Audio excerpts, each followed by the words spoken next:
ɗauki har biye-biyen maza tana yi. Haka bai sa min kyamace ta ba? Kaka ya miƙe cikin ɓacin rai. Hamza, ina son in tunatar da kai, ni kake wa magana, ba Abbakar ba. Shi na cancanci wannan bakar tozarcin daga gare ka? Bai sake cewa komai ba ya bar gun. Hakan na nuni da cewar ransa ya yi matuƙar ɓaci, kenan haka taro ya watse cikin kucincina zance kowa da abin da yake cewa. Tsananin ɓacin rai bai bar kaka ya fito ko da masallaci ba. Hakan ba ƙaramin ɗagawa yaransa hankali ya yi ba. Dole suka yi ayari banda Abbakar, suka zube a gabansa suna bashi haƙuri da lallashi. Baffa Hamza kuwa har da su kuka. Tilas kaka ya ware tare da nusar da su abin da suke zargi ba haka bane. Dukkansu 'ya'yansu ne. Ya ɗora da yi musu nasiha tare da sanya musu albarka. Ƙarshe aka ƙarasa taron a lokacin. Zancen Nasima da Garzali ya nuna babu fashi. To wannan kenan. Ita kan Nasima sashin Farida ta tare har lokacin bata daina kuka ba. Zazzabi ne mai zafi ya rufe ta kamar za ta mace. Farida na ta aikin lallashi, ta bata magani ta haɗiya, ta dinga lallashin ta tare da kwantar mata da hankali. Cikin hikima take ƙara shigar da bombi cikin zuciyar Nasima. Zuciyarta ta cika fam da tsananin sansa. Tana ji tamkar ta tashi ta je gare shi. Tashi ki je ciki ki kwanta ki huta. Ki ɗauka cewa wannan abu ba mai yiwuwa bane ba. Ki ma daina kuka. Ta miƙe da ƙyar tana faman haɗa hanya kamar 'yar maye. Ko gabanta ba ta iya gani sosai. Duk sashin da ta ratsa hirarta da Garzali ake yi. A can ɓangaren su Anas kuwa kawu Yusuf da Zainab sun sa shi a gaba ta inda suke shiga ba ta nan suke fita ba. Shi kan bakin shi ya ki mutuwa. An ce duk wanda aka bawa ita ba zai karba ba. Duk abin da ya faru da ita ban taba amincewa ba za ta aikata ba.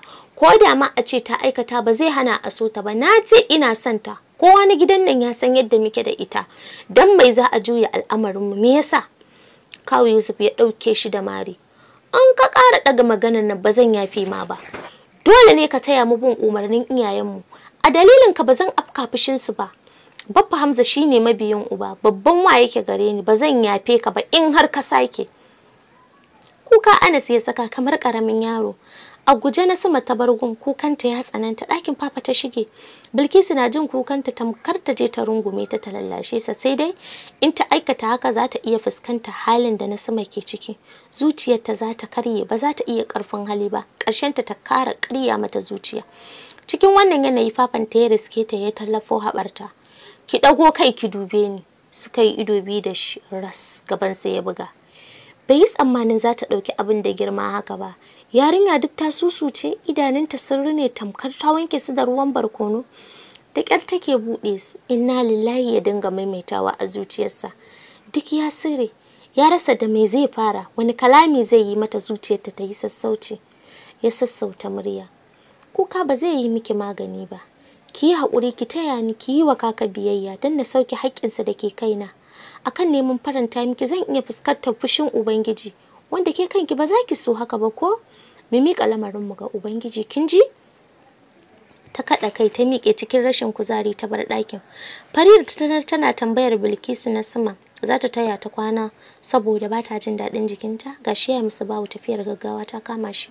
Kafin ta bata amsa, Abbakar ya fito daga ɗaki ya ce shikenan, Allah ya dawo da shi lafiya.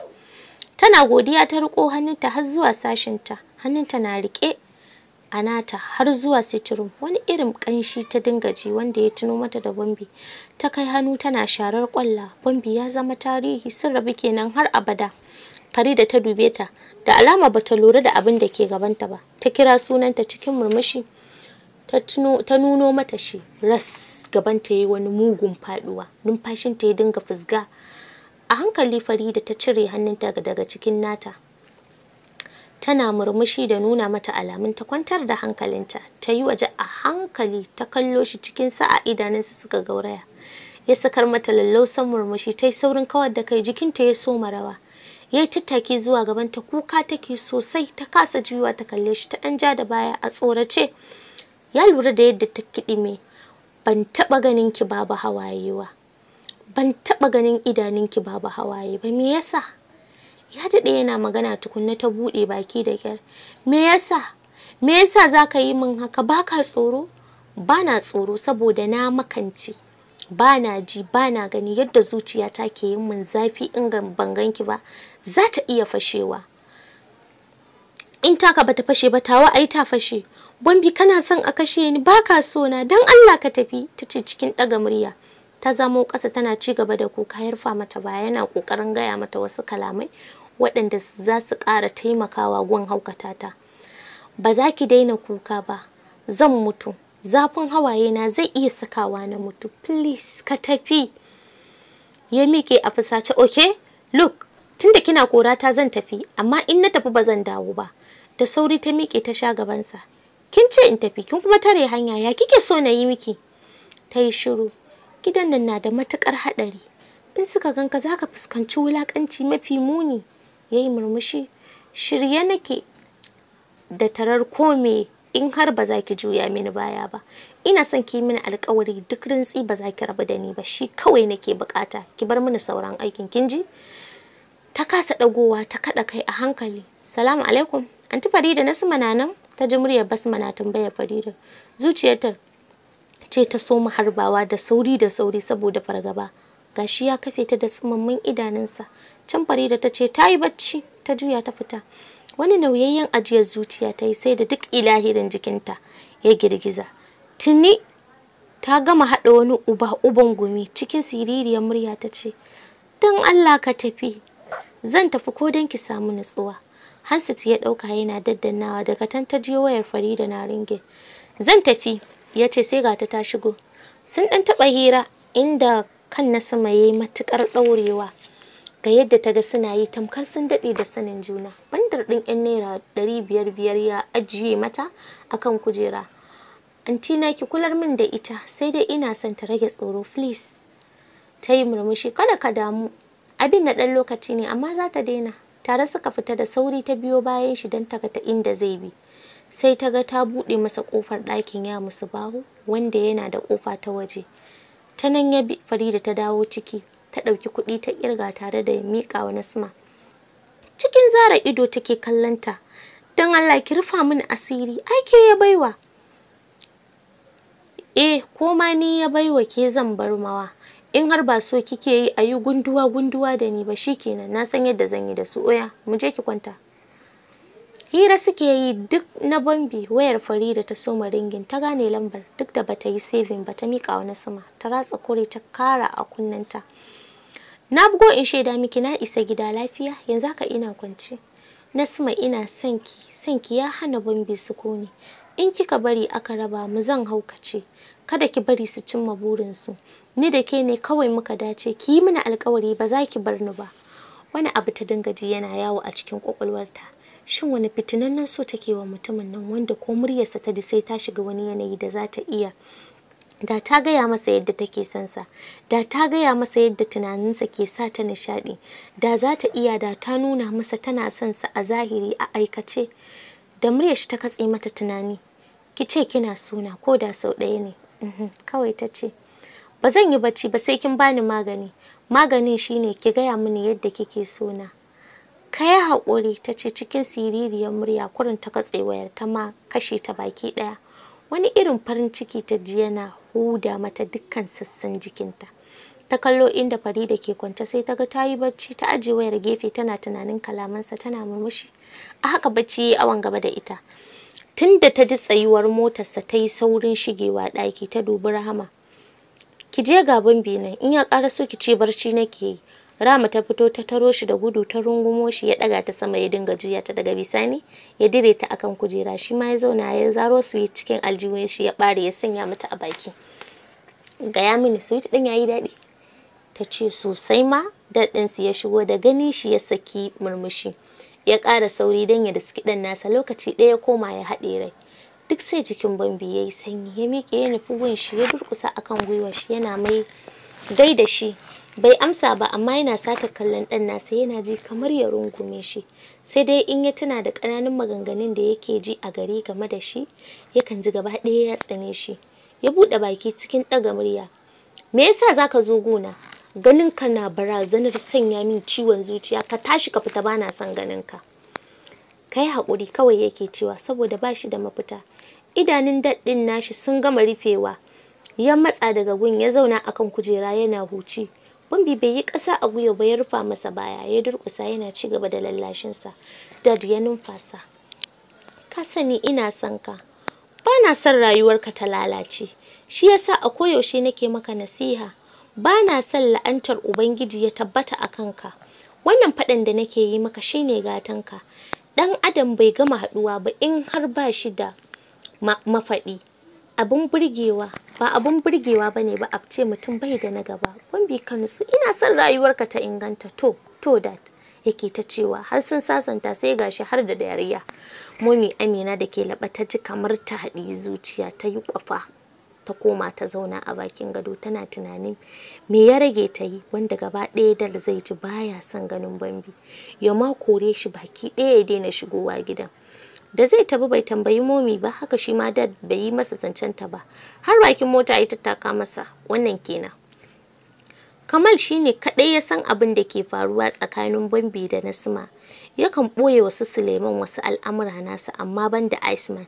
Don haka yanzu ma ya gaya masa yadda ya shawo kan Nasima yadda take son sa. Iceman ya yi murmushi. Tunda ka same ta me kuma ya rage maka? Malam ciki kawai za ka ɗirka mata. Bayyana cikin zai karya duk wata daraja da suke tutiya da ita a gidan. Bambi ya cije leɓe cikin rintsa ido lokaci guda ya ware su akan fuskar Iceman. Ba zan iya ba. Ba na jin zan taɓa iyawa. Ba zan taɓa iya haɗa jikina da nata ba. Ganin ta ma da nake yi har da samun ciwon kai yake yi. To me kake nufi za ka yi wanda zai fi wannan tozarci? Bambi ya ce, me kake so ka ce? Ya jinjina kai yana numfashi. Ni na bar wa kaina sani. Ya kalle shi cike da zargin wani abu. Ina jin a jikina wata rana wani abu fa zai faru. Bambi ya ce, me kake so ka ce? Ya ce, kada reshe da ya juye da mujiya. Kada ka saka ni a duhu. Ya taɓa baki. Ina ji a jikina wata rana za ka so ta. Haka ne yasa ka kasa samun matsaya akan ƙudurinka. Tun lokacin da ka soma alaƙa da ita, na tabbatar raɓarta zai haifar muku da shaƙuwa har ka janye ƙudurinka. Tsaki ya ja ya miƙe. Ba za ka taɓa fahimta ta ba. To shekaru da yawa ina addu'ar wannan ranar, ina addu'ar samun rabo. Yau Allah ya amshi addu'ata. Don me yasa ba za ki tausaya mini ba? Yanzu mun riga mun zama ɗaya. Farida ina son ki. Ki san ina son ki, ke kaɗai nake so. Ba ni kake so ba, gashi kirikiri ka nuna kwaɗayinka da jaririn da ke kwance a cikin cikina. In har ni kake so sai ka haƙura da abin da na tsara. Ina son ki. Ina son rabonmu, ki duba ki gani. Ta juya masa baya. Musu bawu ba zan bari ɗan nan ya rayu ba, har sai ka amince da buƙatata. Ki gaya mini, zan iya amincewa da duk wata buƙatar ki muddin bai saba wa shari'a ba. Ta yamutsa fuska ta ɗan yi tattaki zuwa gabansa ta ja tunga tare da sake ɗaura fuska gaba ɗaya. Ina son ka ɗauke ni daga cikin gidan nan, shine kawai buƙatata. In kai haka, za ka samu dukkan soyayyar da ka rasa a baya. Ji yayi kamar ta doka masa guduma. Ya kwashe tsawon mintuna kafin ya iya yi mata magana, idanunta duk a kansa suke. Kin sani, kin fi kowa sanin abin da ba zai taɓa yiwuwa ba ne ba. Aiko ta riƙe ƙugu, wallahi ni ma cikin nan ba zai taɓa samun mazauni a jikina ba. Cikin zafin nama ta yi nufin ficewa da sauri ya riƙo hannunta. Na amince zan yi yadda kike so, amma ina neman alfarma da ki bani lokaci. Tunkarar su kaka da wannan zancen ba abu ne mai sauƙi ba, dole sai na bi wasu hanyoyi. Ta jinjina kai. Yana godiya ga Allah da ya azurta shi da wannan rabo.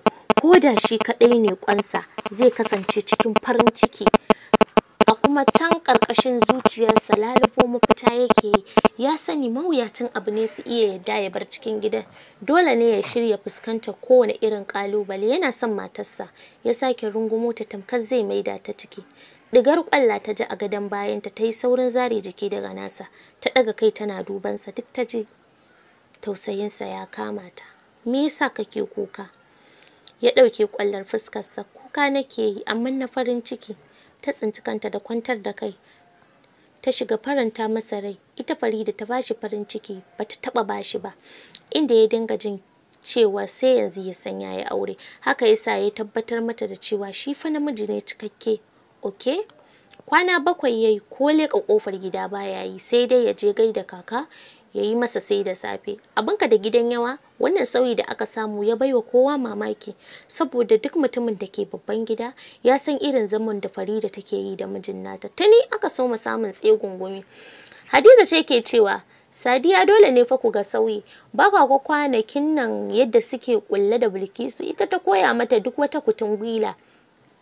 Da ina Farida ta iya yin wannan karuwancin, amma yanzu wai har raka shi take yi, tana faɗin wani wai a dawo lafiya. Oh, wasu suka san makircin da suke shiryawa, in ji Sadiya. Babu wani makirci, malamin su ne kawai ya tsaya musu.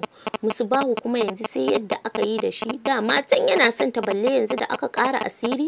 Hadiza ta ce, ai baki sani ba, ta ga ya so ma zama mutum shi yasa ta neme shi, amma da ba shi da shi, Kashi ma ai ya fi shi daraja.